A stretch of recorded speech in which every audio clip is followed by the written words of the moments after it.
Hello दोस्तों। आज की इस वीडियो में हम करंट अफेयर्स के 50 सवाल करेंगे। यदि आप UPSC, SSC GD, railway, police किसी भी तैयारी एग्जाम की तैयारी करते हैं तो करंट अफेयर से बहुत ज़्यादा सवाल पूछे जाते हैं। तो आज की वीडियो शुरू करते हैं बिना किसी देर के प्रश्न नंबर 1 से। हमारा प्रश्न नंबर 1 है, डॉक्टर एल सुब्रमण्यम को हाल ही में श्रीलंका के किस सर्वोच्च राजकीय सम्मान से सम्मानित किया गया है? तो ये सम्मानित किया गया है मित्र विभूषण से। ऑप्शन नंबर 20 का सही आंसर हो जाएगा। मित्र विभूषण से डॉक्टर एल सुब्रमण्यम को श्रीलंका के सर्वोच्च राजकीय सम्मान से सम्मानित किया गया है। चलिए अगला प्रश्न कर लेते हैं। हमारा प्रश्न नंबर 2 हो जाएगा, डॉक्टर एल सुब्रमण्यम जिन्हें श्रीलंका का सर्वोच्च सम्मान मिला है किस क्षेत्र से संबंधित हैं? तो ये एल सुब्रमण्यम किस क्षेत्र से संबंधित हैं? तो ये वायलिन वादक हैं। ऑप्शन नंबर बी वायलिन वादक इसका सही आंसर हो जाएगा। चलिए अगला प्रश्न कर लेते हैं। प्रश्न नंबर 3 हो जाएगा, प्रसिद्ध वायलिन वादक डॉक्टर एल सुब्रमण्यम को किस वर्ष भारत का पद्म विभूषण सम्मान प्रदान किया गया था? तो इनको पद्म विभूषण सम्मान जो मिला था वो 2025 मिला था। ऑप्शन नंबर सी 2025 इसका सही आंसर हो जाएगा। चलिए नेक्स्ट प्रश्न कर लेते हैं। प्रश्न नंबर 4 हो जाएगा, गणित के क्षेत्र में उत्कृष्ट योगदान के लिए किसे एबेल पुरस्कार 2026 से सम्मानित किया गया है? तो ये सम्मानित किया गया है गर्ड फाल्टिंग्स को। ऑप्शन नंबर 1 गर्ड फाल्टिंग्स इसका सही आंसर है। चलिए अगला प्रश्न हो जाएगा, रंगमंच में उत्कृष्टता के लिए वर्ष 2026 का मेटा लाइफ टाइम अचीवमेंट पुरस्कार किसे दिया गया है? तो ये दिया गया है Amol Palekar. Option number A Amol Palekar को। Option number A Amol Palekar इसका सही आंसर है। चलिए नेक्स्ट प्रश्न कर लेते हैं। दोस्तों अगर वीडियो अच्छी लग रही है तो वीडियो को लाइक और शेयर करें और चैनल पर नए हैं चैनल को सब्सक्राइब भी जरूर कर लें। और प्रश्न नंबर 6 हो जाएगा, तमिल भाषा के लेखक आर वेरामुथु को वर्ष 2025 के लिए कौन सा ज्ञानपीठ पुरस्कार प्रदान किया गया है? तो इनको प्रदान किया गया 60वां ज्ञानपीठ पुरस्कार। ऑप्शन नंबर सी 60वां इसका सही आंसर हो जाएगा। चलिए नेक्स्ट कर लेते हैं। ममता कालिया को उनके किस संस्मरण के लिए वर्ष 2025 का हिंदी भाषा का साहित्य अकादमी पुरस्कार दिया गया है? तो इनका दिया गया है जीते जी इलाहाबाद। ऑप्शन नंबर है जीते जी इलाहाबाद इसका सही आंसर हो जाएगा। चलिए अगला प्रश्न कर लेते हैं। हमारा नेक्स्ट प्रश्न है, नवतेज सरना को उनके उपन्यास क्रिम्सन स्प्रिंग के लिए वर्ष 2025 में किस भाषा का साहित्य अकादमी पुरस्कार मिला है? तो इनको मिला है अंग्रेजी भाषा का। ऑप्शन नंबर बी अंग्रेजी इसका सही आंसर हो जाएगा। और अगला प्रश्न हो जाएगा, प्रश्न नंबर 9 है, वर्ष 2026 का प्रतिष्ठित संगीत कलानिधि पुरस्कार किसे दिया गया है? तो ये संगीत कलानिधि पुरस्कार 2026 का दिया गया है जयंती कुमारेश को। ऑप्शन नंबर ए जयंती कुमारेश इसका सही आंसर हो जाएगा। चलिए अगला प्रश्न कर लेते हैं। प्रश्न नंबर 10 है, बांग्ला लेखक राम कुमार मुखोपाध्याय को उनके उपन्यास हरा पार्वती कथा के लिए कौन सा पुरस्कार मिला है? तो हरा पार्वती कथा के लिए इनको मिला है सरस्वती सम्मान 2025 पुरस्कार। ऑप्शन नंबर बी इसका सही आंसर है, सरस्वती सम्मान 2025। चलिए प्रश्न नंबर 11 कर लेते हैं। श्रीलंका में आए दित्वाहा चक्रवात के दौरान भारत ने राहत और मदद के लिए कौन सा ऑपरेशन चलाया था? तो ऑपरेशन चलाया था ऑपरेशन सागर बंधु। ऑप्शन नंबर बी ऑपरेशन सागर बंधु इसका सही आंसर हो जाएगा। चलिए अगला प्रश्न कर लेते हैं। प्रश्न नंबर 12 है, हाल ही में डॉक्टर ज्ञानदेव यशवंत राव डी.वाई. पाटिल का निधन हो गया। वे किन राज्यों के पूर्व राज्यपाल रह चुके हैं? तो वह त्रिपुरा और बिहार के राज्यपाल रह चुके हैं। ऑप्शन नंबर है त्रिपुरा और बिहार इसका सही आंसर है। चलिए प्रश्न नंबर 13 कर लेते हैं। बेल्जियम के वैज्ञानिक फ्रांसवा एंगल को किस खोज के लिए 2013 में भौतिकी का नोबेल पुरस्कार मिला था? तो भौतिकी का नोबेल पुरस्कार मिला था इनको हिग्स बोसोन सिद्धांत के लिए। Option number B Higgs boson सिद्धांत के लिए इनको 2013 में भौतिकी का नोबेल पुरस्कार मिला था। चलिए अगला प्रश्न कर लेते हैं। मशहूर पंडवानी गायिका तीजन बाई का हाल ही में निधन हो गया। वह किस राज्य की लोक कला से संबंधित थी?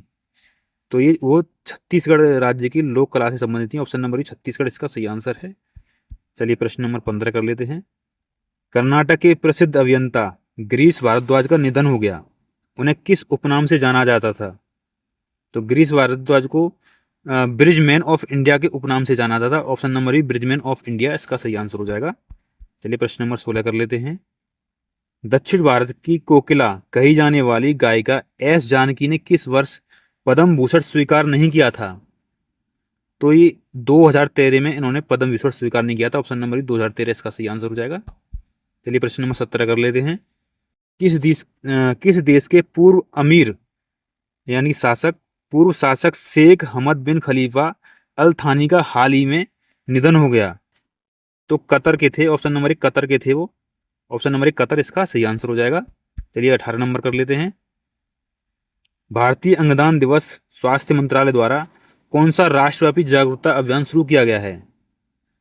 तो किया गया है जुग जुग जियो अभियान। ऑप्शन नंबर बी जुग जुग जियो अभियान इसका सही आंसर हो जाएगा। चलिए प्रश्न नंबर 19 कर लेते हैं।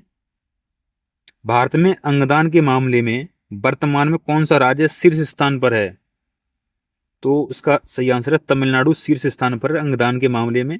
तमिलनाडु इसका सही आंसर हो जाएगा। प्रश्न नंबर 20 है।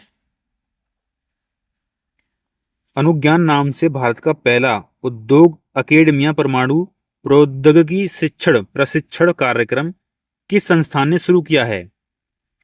तो ये किया है आईआईटी हैदराबाद ने। Option number C IIT Hyderabad इसका सही आंसर हो जाएगा। चलिए प्रश्न नंबर 21 कर लेते हैं। सरकार ने वर्ष 2047 तक भारत की परमाणु ऊर्जा क्षमता को बढ़ाकर कितना करने का लक्ष्य रखा है? तो भारत ने की सरकार ने 2047 तक 100 गीगावाट तक बढ़ाने का लक्ष्य रखा है। ऑप्शन नंबर सी 100 गीगावाट इसका सही आंसर हो जाएगा। चलिए प्रश्न नंबर 22 कर लेते हैं। भारत का पहला जेन नेक्स्ट थीम वाला डाकघर कहाँ स्थापित किया गया है? तो भारत का जो पहला जेन नेक्स्ट थीम वाला डाकघर है वो आईआईटी दिल्ली में स्थापित किया गया। ऑप्शन नंबर आईआईटी दिल्ली इसका सही आंसर हो जाएगा। चलिए नेक्स्ट प्रश्न कर लेते हैं। हमारा प्रश्न नंबर 23 है। किस आईआईटी संस्थान ने मानव मस्तिष्क स्टेम का दुनिया का सबसे विस्तृत 3D एटलस अंकुर जारी किया है? तो ये किया है आईआईटी मद्रास ने। Option number C IIT Madras इसका सही आंसर हो जाएगा। चलिए प्रश्न नंबर 24 कर लेते हैं।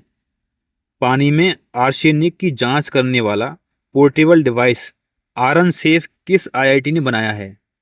तो आरन सेफ बनाया है आईआईटी भुवनेश्वर ने। Option number A IIT Bhubaneswar इसका सही आंसर हो जाएगा। चलिए प्रश्न नंबर 25 कर लेते हैं। राजौरी जिले की किस ऐतिहासिक यात्रा को अमूर्त सांस्कृतिक विरासत की राष्ट्रीय सूची में शामिल किया गया है? तो राजौरी जिले की भैरव यात्रा को शामिल किया गया। ऑप्शन नंबर बी भैरव यात्रा इसका सही आंसर हो जाएगा। चलिए अगला प्रश्न कर लेते हैं। यूनेस्को की अमूर्त सांस्कृतिक विरासत सूची में भारत की कुल कितनी धरोहरें शामिल हैं? तो यूनेस्को में शामिल हैं भारत की कुल 16 धरोहर। ऑप्शन नंबर सी 16 इसका सही आंसर हो जाएगा। चलिए प्रश्न नंबर 27 कर लेते हैं। जम्मू कश्मीर के किस जिले में 100 करोड़ की एकीकृत एक्वा पार्क परियोजना को मंजूरी दी गई है? तो ये अनंतनाग जिले में दी गई है। ऑप्शन नंबर सी अनंतनाग इसका सही आंसर हो जाएगा। चलिए प्रश्न नंबर 28 कर लेते हैं। जम्मू कश्मीर के सांबा जिले में अल्काइन बैटरी बनाने वाली फैक्ट्री कौन सी कंपनी स्थापित कर रही है? तो ये एवररेडी इंडस्ट्रीज स्थापित कर रही है। ऑप्शन नंबर एवररेडी इंडस्ट्रीज इसका सही आंसर हो जाएगा। चलिए प्रश्न नंबर 29 कर लेते हैं।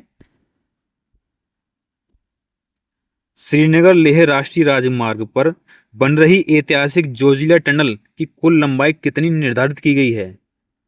तो कुल लंबाई निर्धारित जोजिला टनल की जो लंबाई निर्धारित की गई है वो 13.153 kilometre. Option number C 13.153 kilometre निर्धारित की गई है। चलिए अगला प्रश्न है प्रश्न नंबर 30 हो जाएगा। केरल सरकार द्वारा विकास परियोजनाओं का डिजिटल रजिस्टर रखने हेतु कौन सा एआई प्लेटफॉर्म लॉन्च किया गया है? तो ये लॉन्च किया गया है प्लान स्पेस 2.0। ऑप्शन नंबर ए इसका सही आंसर हो जाएगा प्लान स्पेस 2.0। चलिए नेक्स्ट कर लेते हैं। केरल सरकार का वेगम प्लेटफॉर्म किस प्रक्रिया को तेज और पारदर्शी बनाने के लिए डिजाइन किया गया है? तो जो वेगम प्लेटफॉर्म डिजाइन किया गया है वो भूमि अधिग्रहण का इसका सही आंसर हो जाएगा भूमि अधिग्रहण। चलिए अगला प्रश्न कर लेते हैं। हमारा प्रश्न नंबर 32 हो जाएगा। केरल सरकार ने सरकारी दफ्तरों में रिश्वतखोरी को पूरी तरह खत्म करने के लिए किस नाम से पहल शुरू की है? तो ये पहल शुरू प्रोजेक्ट जीरो के नाम से पहल शुरू करी है। ऑप्शन नंबर 20 का सही आंसर हो जाएगा प्रोजेक्ट जीरो। चलिए करते हैं प्रश्न नंबर 33। बुनकरों को सम्मानित करने के लिए प्रतिवर्ष राष्ट्रीय हथकरघा दिवस कब मनाया जाता है? तो ये राष्ट्रीय हथकरघा दिवस मनाया जाता है 7 अगस्त को। ऑप्शन नंबर सी 7 अगस्त इसका सही आंसर हो जाएगा। चलिए प्रश्न नंबर 34 कर लेते हैं। 7 अगस्त को राष्ट्रीय हथकरघा दिवस मनाने का मुख्य ऐतिहासिक महत्व क्या है? तो इसका मुख्य जो ऐतिहासिक महत्व है वो है स्वदेशी आंदोलन की शुरुआत। ऑप्शन नंबर 20 का सही आंसर हो जाएगा, स्वदेशी आंदोलन की शुरुआत। चलिए अगला प्रश्न कर लेते हैं। प्रश्न नंबर 35, इंडिया मैरीटाइम अवार्ड्स 2026 किस बंदरगाह को सर्वश्रेष्ठ नॉन कंटेनर पोर्ट 2026 का पुरस्कार मिला है? तो ये मिला है दीनदयाल पोर्ट अथॉरिटी, जो कांडला में पड़ता है, दीनदयाल पोर्ट अथॉरिटी को मिला है नॉन कंटेनर पोर्ट 2026 का पुरस्कार। चलिए अगला प्रश्न हो जाएगा। प्रश्न नंबर 36 है, world bank container ports index 2025 में जवाहरलाल नेहरू पोर्ट वैश्विक स्तर पर किस स्थान पर है? तो जवाहरलाल नेहरू जो नेहरू पोर्ट वैश्विक स्तर वो हो जाएगी आपकी 22वें स्थान पर। ऑप्शन नंबर भी 22वां इसका सही आंसर हो जाएगा। चलिए प्रश्न नंबर 37 कर लेते हैं। हाल ही में किसे रक्षा लेखा महानियंत्रक नियुक्त किया गया है? तो ये नियुक्त किया गया है Alka Nangia Arora. Option number A Alka Nangia Arora इसका सही आंसर हो जाएगा। चलिए अगला प्रश्न हो जाएगा। नई दिल्ली में जीआई एंड बियॉन्ड 2.2 समिट का आयोजन किस मंत्रालय द्वारा किया गया? तो ये वस्त्र मंत्रालय द्वारा किया गया। ऑप्शन नंबर सी वस्त्र मंत्रालय इसका सही आंसर हो जाएगा। चलिए प्रश्न नंबर 39 हो जाएगा। हाल ही में किसे कार्यवाहक केंद्रीय सतर्कता आयुक्त नियुक्त किया गया है? तो जो कार्यवाहक केंद्रीय सतर्कता आयुक्त नियुक्त किया गया है वो ASR राजीव को नियुक्त किया गया। ऑप्शन नंबर ए इसका सही आंसर हो जाएगा। और नेक्स्ट प्रश्न है, tour de France femmes 2026 cycling race में हिस्सा लेने वाली पहली भारतीय महिला कौन बनी है? तो ये बनी है हर्षिता जाखड़। हर्षिता जाखड़ इसका सही आंसर हो जाएगा। ऑप्शन नंबर है हर्षिता जाखड़। चलिए करते हैं प्रश्न नंबर 41, प्रशांत महासागर में स्थित छोटे द्वीपीय देश नाउरू का नया आधिकारिक नाम क्या रखा गया है? तो जो नाउरू का नया नाम रखा गया है वो रखा गया नाओ एरो गणराज्य। ऑप्शन नंबर बी नाओ एरो गणराज्य इसका सही आंसर हो जाएगा। चलिए प्रश्न नंबर 42 कर लेते हैं। 1942 में शुरू किए गए आंदोलन की किस याद में हर साल 8 अगस्त को क्रांति दिवस मनाया जाता है? तो ये भारत छोड़ो आंदोलन की याद में हर साल 8 अगस्त को क्रांति दिवस मनाया जाता है। ऑप्शन नंबर बी इसका सही आंसर है। चलिए अगला प्रश्न कर लेते हैं। किस राज्य सरकार ने महिलाओं की सुरक्षा के लिए AI संचालित आपातकालीन प्रतिक्रिया प्रणाली 112 लॉन्च की है? तो ये लॉन्च की है तेलंगाना सरकार ने। ऑप्शन नंबर सी तेलंगाना इसका सही आंसर हो जाएगा। चलिए प्रश्न नंबर 44 कर लेते हैं। हाल ही में तेलंगाना की किस प्रसिद्ध मिर्च को GI टैग प्रदान किया गया है जो टमाटर जैसी दिखती है? तो वो है चपाता मिर्च। ऑप्शन नंबर ई चपाता मिर्च इसका सही आंसर हो जाएगा। और अगला प्रश्न हो जाएगा प्रश्न नंबर 45 है, महिला किसानों के लिए वैत्री वान मगल ड्रोन से प्रशिक्षण योजना किस राज्य सरकार द्वारा शुरू की गई है? तो ये तमिलनाडु द्वारा शुरू की गई है। ऑप्शन नंबर सी तमिलनाडु इसका सही आंसर हो जाएगा। चलिए प्रश्न नंबर 46 कर लेते हैं। तमिलनाडु का पहला पूर्ण रूप से जलवायु अनुकूल गांव किसे घोषित किया गया है? तो वो केलई गांव को घोषित किया गया है। ऑप्शन नंबर केलई इसका सही आंसर हो जाएगा। चलिए नेक्स्ट कर लेते हैं। किस राज्य सरकार ने कृषि क्षेत्र को स्मार्ट बनाने के लिए AI संचालित डिजिटल फसल सर्वेक्षण शुरू किया है? तो ये कर्नाटक सरकार ने शुरू किया है। ऑप्शन नंबर सी कर्नाटक इसका सही आंसर हो जाएगा। चलिए नेक्स्ट प्रश्न कर लेते हैं। किस देश के वैज्ञानिकों ने अंतरिक्ष में उगाई गई धान की पहली फसल को सफलतापूर्वक काटकर इतिहास रचा है? तो ये रचा है चीन के वैज्ञानिकों ने। ऑप्शन नंबर बी चीन इसका सही आंसर हो जाएगा। चलिए प्रश्न नंबर 49 कर लेते हैं। हाल ही में भारतीय राजनयिक देवेश उत्तम को किस देश में भारत का नया राजदूत नियुक्त किया गया है?